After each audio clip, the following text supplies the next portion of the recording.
La niña del ascensor. Relato: Ciela Gracchi. Nadie que haya trabajado de noche en el Hospital Eugenio Espejo ignora ese rumor. No aparece en los informes, no se menciona en las juntas médicas, no está en los archivos clínicos.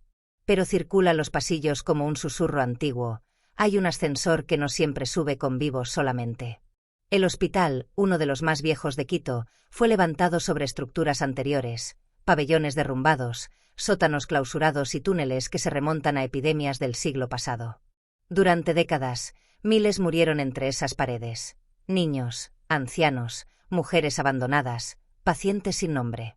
La muerte no fue un accidente allí, fue una rutina. Y entre todas las historias, ninguna es tan persistente como la de la niña. Dicen que aparece entre las 11 de la noche y las 3 de la madrugada, cuando los pisos se vacían, cuando las luces parpadean y el hospital respira como un animal dormido. El ascensor más antiguo, el que todavía conserva botones metálicos gastados y un espejo manchado por el tiempo, se detiene solo en el primer piso. Las puertas se abren, y ella está ahí. Una niña de no más de 8 años. Descalza. Con un camisón de hospital demasiado grande, manchado de óxido oscuro a la altura del pecho. El cabello le cuelga como algas negras sobre el rostro. Y cuando alza la cabeza, sus ojos no reflejan la luz, la absorben. No camina. Se desliza. Los que la han visto aseguran que no pide ayuda. No llora. Solo señala un botón. Siempre el mismo, -1. Ese nivel no figura en los planos actuales. Álvaro Molina, camillero nuevo, aceptó el turno nocturno porque pagaban más. No creía en fantasmas. Creía en el cansancio, en el estrés, en las sugestiones de hospital. Hasta aquella madrugada.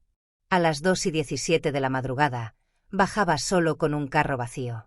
El ascensor tardó más de lo normal. Cuando las puertas se abrieron, la vio. Pensó que era una paciente perdida. «Oye, no deberías estar aquí», murmuró. La niña levantó lentamente el brazo y señaló el botón inferior. Álvaro dudó. El tablero no marcaba -1, pero había un botón sin número, ennegrecido, como si alguien hubiera intentado borrarlo durante años. Antes de que pudiera reaccionar, el ascensor se cerró solo. Descendió.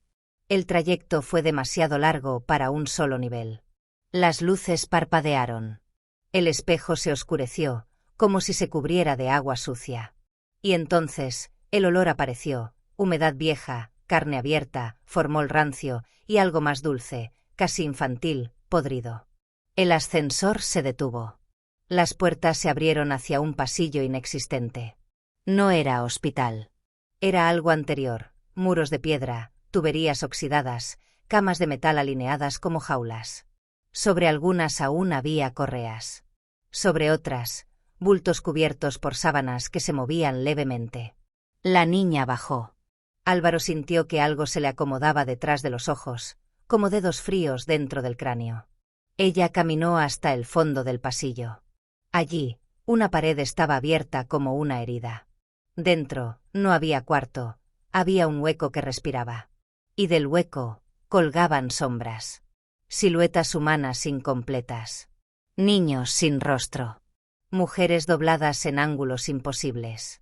Entidades adheridas a los muros como parásitos, palpitando despacio. La niña se volvió. Por primera vez, sonrió. Su boca se abrió más de lo que un rostro humano permite. Y señaló a Álvaro. Encontraron a Álvaro al amanecer, en el ascensor. No hablaba. Tenía las manos rotas, como si hubiera golpeado las paredes durante horas. En su garganta había marcas pequeñas, circulares, como dedos de niño. Murió 3 días después. Pero algo más ocurrió esa misma semana. Pacientes comenzaron a hablar de susurros que venían de los desagües. De risas que salían de los elevadores vacíos. Enfermeras reportaron huellas húmedas y diminutas alrededor de las morgues. Algunos niños hospitalizados despertaban señalando la esquina de sus habitaciones, diciendo que la otra niña los miraba dormir. Los más antiguos del hospital finalmente hablaron. Antes del edificio actual, existió un pabellón infantil para enfermedades infecciosas. Durante una epidemia, se clausuró con pacientes dentro. para evitar pánico, para contener. Muchos murieron encerrados. Otros no murieron del todo. Los cuerpos se amontonaron. Las paredes se impregnaron. El subsuelo se convirtió en fosa, en altar, en vientre. Con los años, encima se construyó el hospital.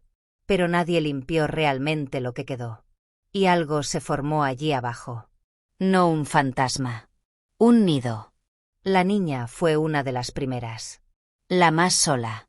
La más tiempo expuesta. Su miedo, su fiebre, su abandono, se fundieron con lo que habitaba en la oscuridad. Ya no es un espíritu, es una puerta.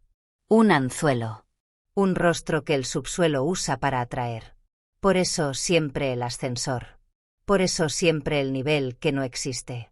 Quienes han entrado al ascensor después de verla reportan lo mismo. Mientras descienden, aparecen reflejos que no les pertenecen. Manos pegadas al espejo desde dentro. Siluetas colgando del techo. Niños sentados en el suelo, balanceándose, con los ojos cosidos. Y cuando las puertas se abren, no todos regresan. Algunos vuelven distintos. Hay un médico que desde entonces dibuja solo pasillos interminables. Una enfermera que se niega a usar ascensores porque algo se le mueve bajo la piel cuando baja. Un guardia que cada madrugada deja un juguete junto a la puerta del elevador, llorando sin saber por qué. Se dice que, en el nivel oculto, las entidades no devoran el cuerpo. Se alimentan de lo que te hace humano. Te vacían despacio. Y lo que sube de nuevo, ya no pertenece del todo a este lado. Una cámara de seguridad grabó algo antes de ser retirada. Se ve el ascensor abrirse. Se ve a la niña. Pero detrás de ella, no hay pared. Hay un fondo negro lleno de rostros, manos, bocas abriéndose dentro de la oscuridad, como si cientos de cuerpos estuvieran cosidos en una sola cosa. La niña da un paso al frente. Y por un segundo, su sombra no es de niña. Es enorme. Demasiado larga. Con muchas extremidades. La grabación termina cuando algo golpea el lente desde adentro. Desde entonces, el ascensor sigue funcionando. A veces se abre solo. A veces baja sin ser llamado. Y algunos trabajadores juran que, si te acercas en silencio, puedes escuchar una voz infantil susurrando desde el interior. Aún hay espacio abajo. Todavía caben más. Después del incidente de Álvaro Molina, el hospital intentó silenciarlo todo. Se cambiaron guardias, se retiraron cámaras, se sellaron accesos antiguos. Oficialmente, fue un fallo eléctrico. Extraoficialmente, el personal nocturno comenzó a llamarlo el descenso. Porque no todos los que entraban al ascensor regresaban. Y los que lo hacían, traían algo pegado. La doctora Irene Zurita, patóloga con estudios en tanatología, llevaba meses recolectando testimonios, dibujos de niños, audios de pasillos vacíos, registros cardíacos imposibles. En todos aparecía el mismo patrón: caída de temperatura, ruidos de agua y una presencia infantil previa a los eventos graves. Consiguió permiso para una inspección no oficial. La acompañaron Padre Salazar, exorcista suspendido, especialista en lugares infectados. Mateo Cruz, técnico en mantenimiento, uno de los pocos que conocía los ductos antiguos. Lucía Arcos, enfermera nocturna, quien juraba haber visto a la niña dentro de una sala cerrada, sentada sobre el techo. A las 2:33 de la madrugada, bloquearon los sensores del ascensor antiguo. El botón sin número apareció de nuevo. Mateo lo presionó. Y el hospital descendió con ellos. A mitad de camino, los números se apagaron. El ascensor se volvió un cajón suspendido en la oscuridad. El espejo comenzó a empañarse desde dentro. No por vapor, sino por alientos. Decenas. Cientos. Como si algo respirara del otro lado del metal. Lucía empezó a llorar.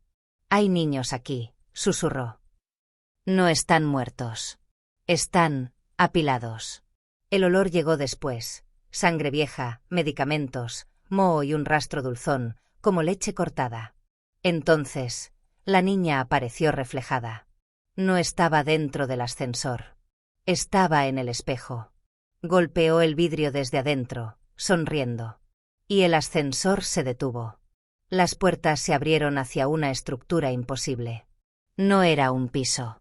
Era una superposición de épocas, pabellones de epidemia, quirófanos oxidados, salas infantiles conectadas por túneles carnosos. Algunas paredes tenían azulejos, otras parecían hechas de tejido oscuro, atravesado por tubos que palpitaban lentamente. Las camas estaban ocupadas. No por cuerpos completos. Había niños unidos entre sí. Adultos sin extremidades. Rostros emergiendo del suelo. Entidades negras colgadas del techo como sacos, abriéndose y cerrándose, dejando caer gotas espesas. Y entre ellos, caminaba la niña. Pero ya no parecía sola. Decenas de figuras infantiles la imitaban, aunque sus cabezas estaban torcidas, o no tenían piel, o sus ojos se abrían en lugares equivocados. «Ella es un nodo», murmuró el padre Salazar, temblando. «No es un alma. Es la boca». En una sala medio devorada por humedad, Irene encontró archivadores aún sellados. Historias clínicas de 1918. Ahí estaba su nombre. Paciente 017. Emilia Torres. 7 años. Fiebre hemorrágica. Confinada durante el cierre del pabellón infantil. En la última hoja, escrita por un médico desconocido.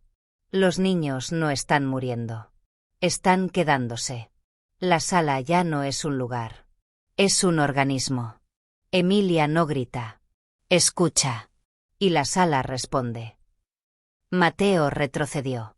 El suelo se hundió bajo su bota, y algo le tomó el tobillo desde dentro.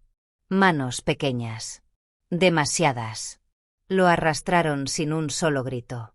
La piel del piso se cerró como agua espesa. Y las camas se movieron para hacer espacio.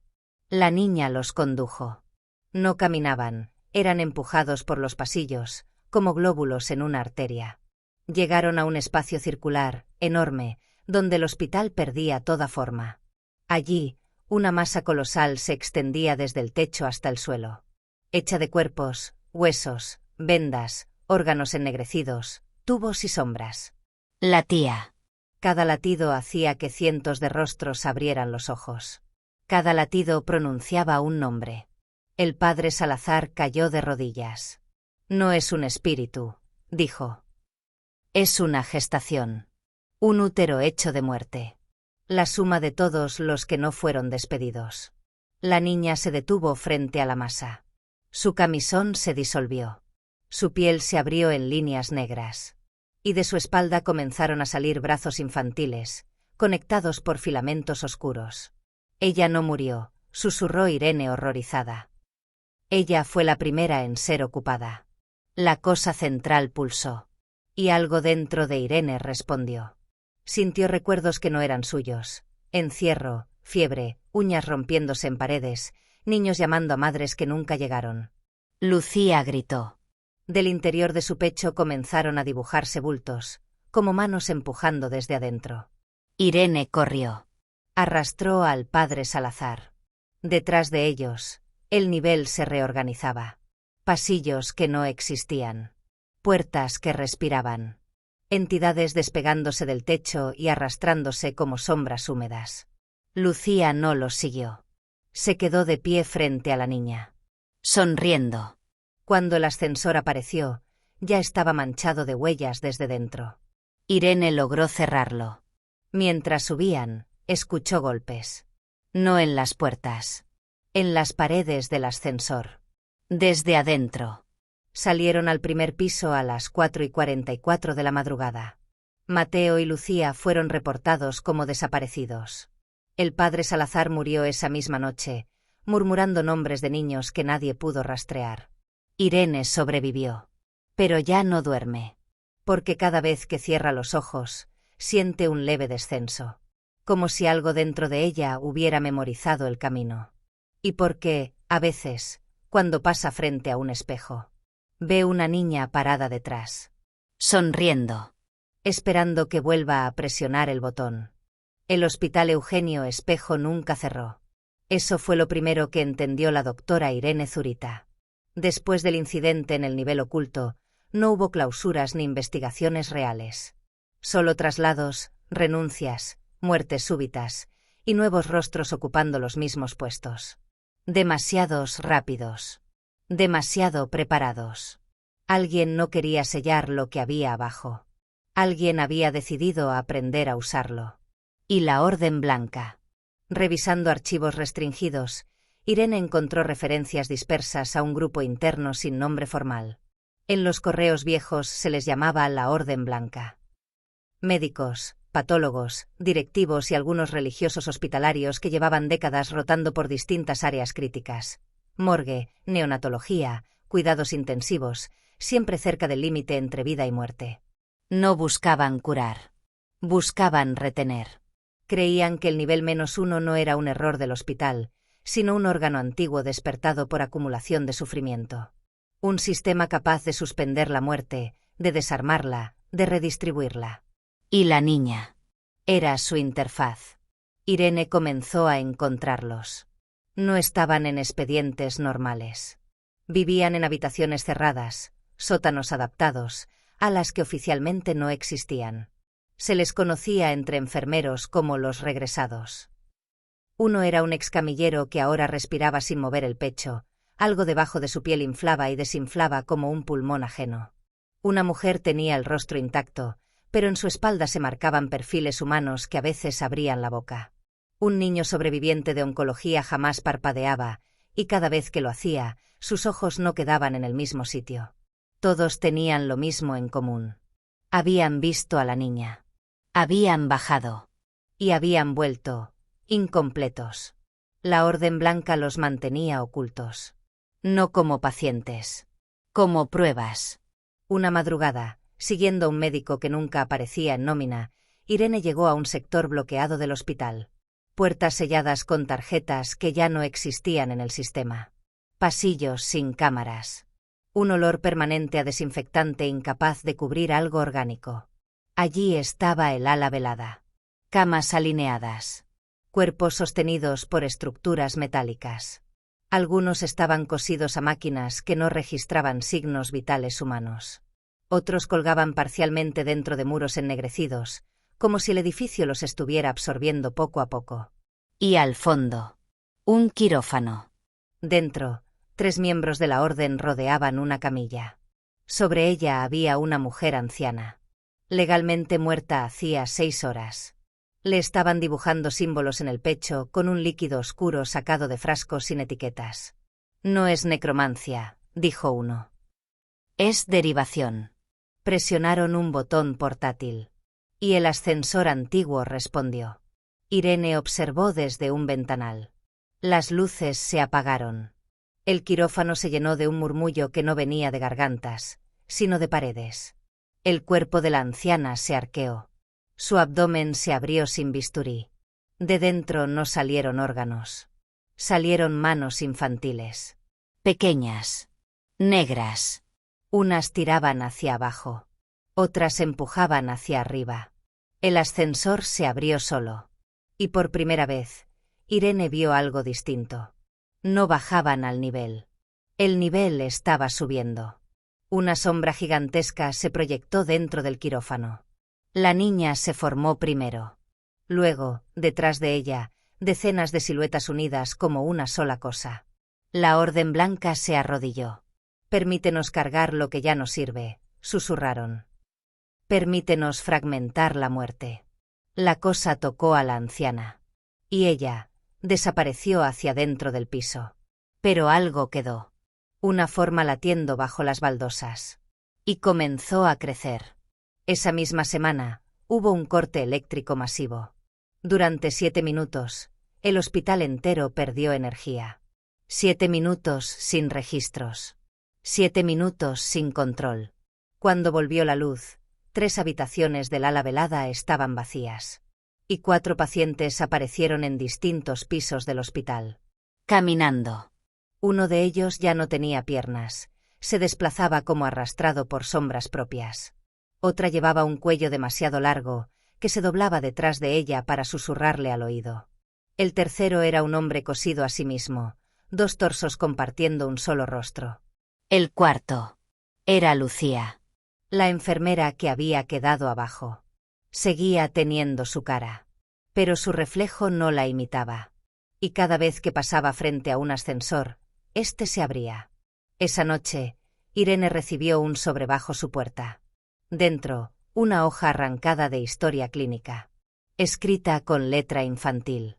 Ellos creen que nos usan. Pero el hospital ya aprendió a caminar. Estamos practicando. Abajo, dibujado con algo espeso. Un ascensor. Abierto. Con Quito reflejada dentro. La Orden Blanca no estaba creando monstruos. Estaba preparando espacio. Los sobrevivientes no eran errores. Eran conductos. Y la niña del ascensor. Ya no subía para llevar gente abajo. Subía para enseñar el camino. Porque el nivel oculto estaba creciendo. Memorizando el hospital. Replicando pisos. Y pronto. Ya no necesitaría estar debajo. Hola.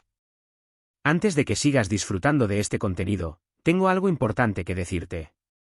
¿Ya eres parte de nuestra comunidad? Si no lo eres, este es el momento perfecto para unirte. Al suscribirte, te aseguras de no perderte ningún vídeo nuevo. Accedes a contenido exclusivo y sorpresas especiales.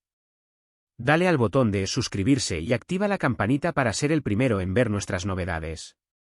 Y ya que estamos, ¿qué opinas de este vídeo hasta ahora? Déjame un comentario, me encantaría saber lo que piensas. Tu apoyo marca la diferencia. Gracias por estar aquí.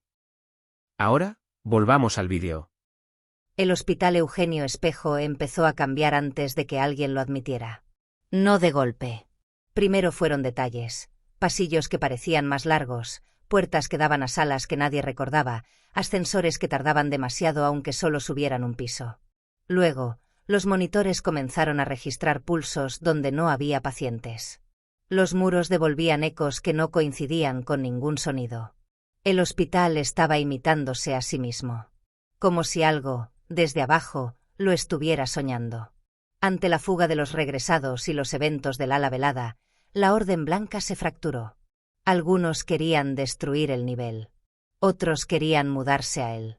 Un tercer grupo, más antiguo, propuso lo impensable. Completar el proceso. Se reunieron en la capilla cerrada del hospital. Médicos, 2 religiosos, un bioingeniero, una tanatóloga expulsada de la universidad. Y llevaron a alguien más. A Lucía. Seguía viva. Pero su temperatura era ambiental. Su pulso no era humano, parecía propagarse, no latir. A veces, su vientre se movía como si respirara algo que no usaba pulmones. Ella está conectada, dijo uno. Es un útero secundario. No, susurró Irene, oculta tras un biombo. Es una extensión. Lucía levantó la cabeza. Y habló con una voz que no era suya. La niña ya no es niña. Bajo sedación, Lucía comenzó a relatar cosas que nadie le había contado. Describió el antiguo pabellón sellado. Los niños abandonados. Las semanas sin comida. Los primeros que murieron, y los que no.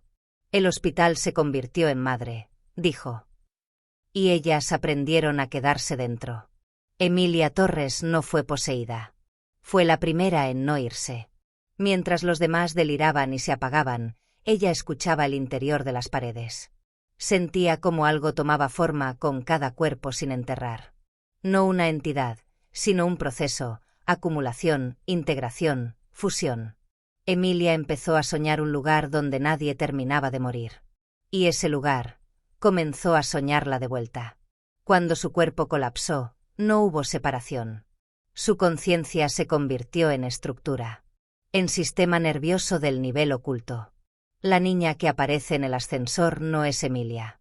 Es la cara que el nivel necesita para hablar con lo humano. El error de la Orden Blanca fue creer que el nivel crecía al ritmo de los muertos. No. Crecía al ritmo de los vínculos. Cada médico que bajaba. Cada paciente que regresaba incompleto. Cada ritual. Cada intento de nombrarlo. Todo eso lo alimentaba. Y ahora, algo nuevo se estaba formando. Lucía comenzó a convulsionar. Los monitores se llenaron de líneas superpuestas. No ritmos cardíacos, sino mapas. Planos del hospital reconfigurándose solos. Ella está construyendo un cuerpo, dijo la tanatóloga, horrorizada. No para habitarlo, sino para salir. La niña no gestaba una criatura. Gestaba un territorio autónomo. Un hospital que pudiera desplazarse. Respirar. Atraer.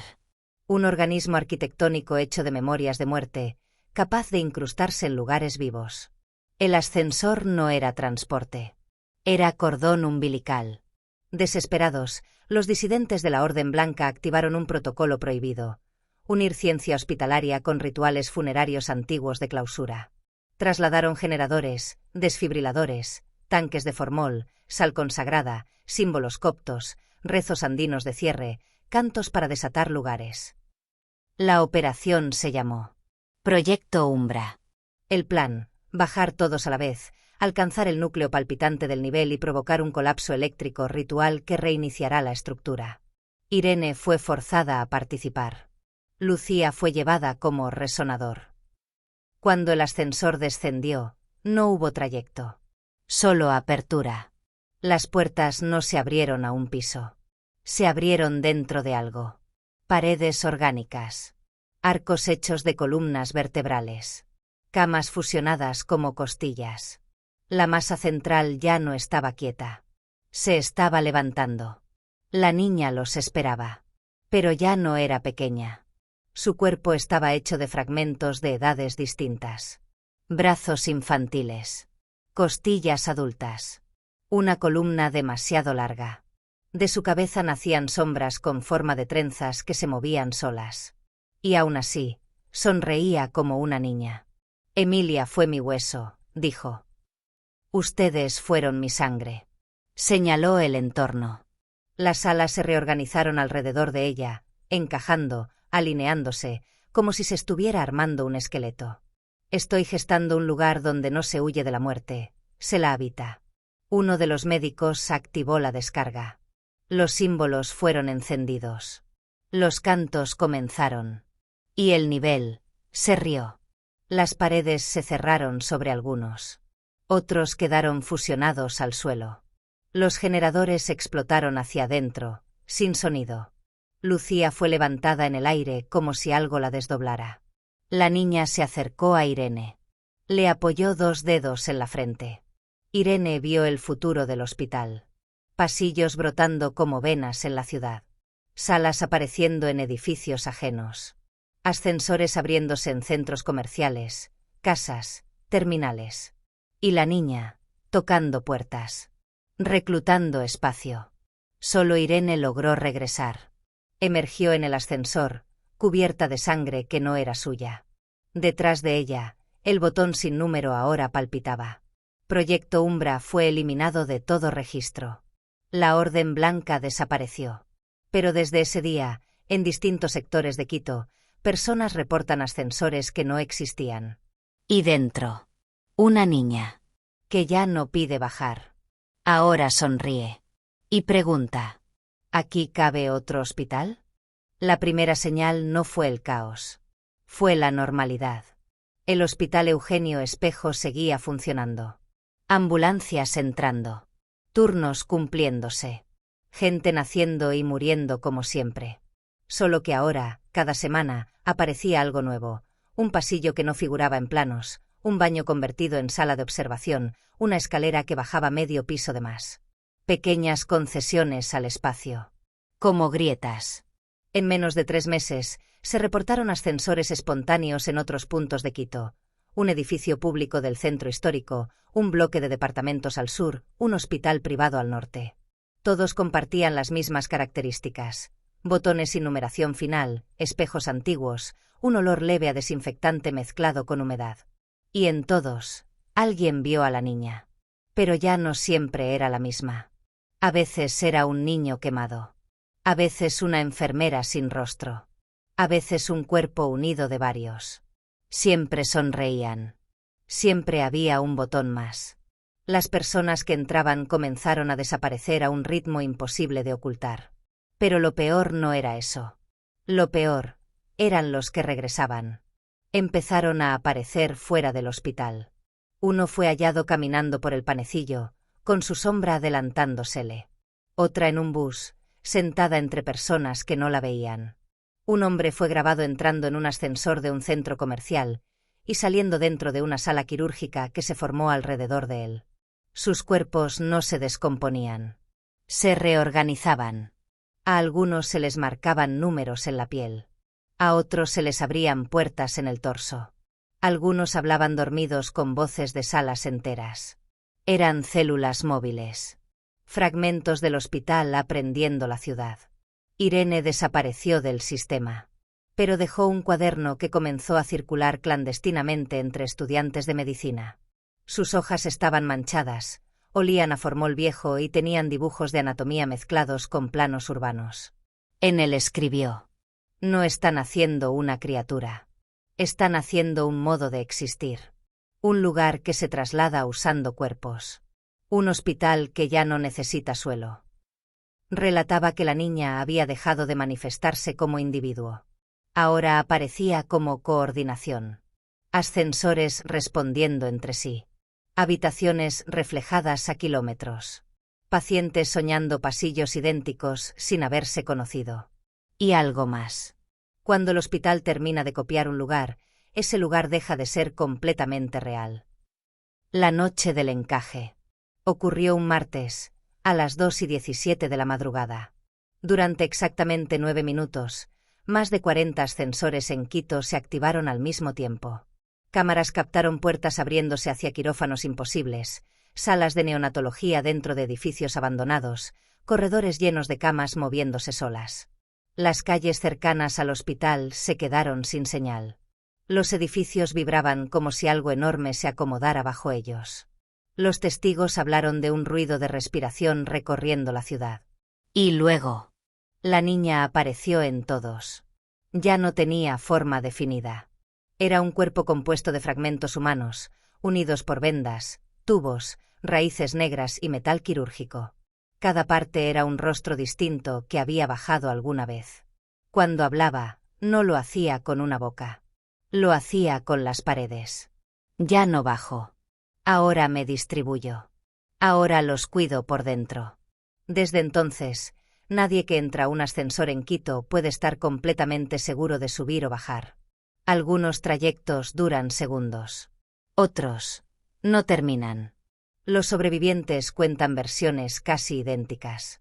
Primero, el espejo deja de reflejar. Luego, aparecen puertas donde debería haber metal. Después, salas extendiéndose como intestinos. Camas que se acercan solas. Voces que pronuncian tu nombre con tono clínico. Y finalmente, el ofrecimiento. No te matan. Te integran. Te enseñan a quedarte en un sitio que no se mueve, pero que viaja. Te convierten en cuarto. En pasillo. En instrumental. En memoria arquitectónica. En el último texto del cuaderno de Irene hay un dibujo a toda página. Quito vista desde arriba. Pero sus avenidas son venas. Sus plazas, órganos. Sus edificios, costillas. Y al centro, el Hospital Eugenio Espejo, expandido como un corazón, conectado por corredores a toda la ciudad. Debajo escribió: cuando termine de ensamblarse, la ciudad ya no contendrá al hospital. La ciudad será una de sus alas. Hace 2 semanas, una cámara de un ascensor residencial captó a una niña entrando sola. No presionó ningún botón. Miró al lente. Y dijo: ya casi terminamos. Gracias por traerme cuerpos. Ahora les toca aprender a quedarse. Las puertas se cerraron. El ascensor nunca volvió a abrirse. Pero esa noche, los vecinos juraron escuchar monitores cardíacos detrás de las paredes de sus departamentos. Y pasos de hospital. Recorriendo los pasillos de sus propias casas.